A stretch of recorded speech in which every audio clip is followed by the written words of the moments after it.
অন্যের হাতে, মরার পরে শের গোসলটাও হইব অন্যের হাতে।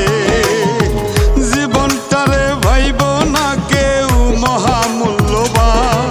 মেহমান মেহমান দুই দিনের এই দুনিয়াতে সবাই মেহমান।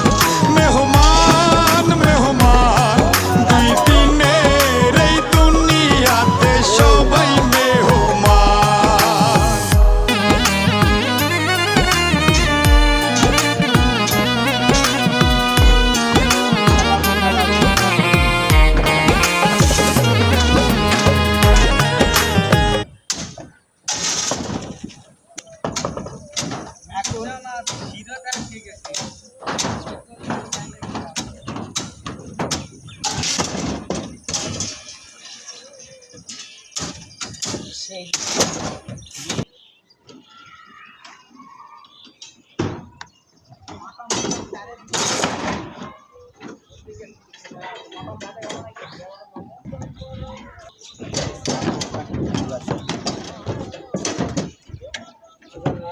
Ơi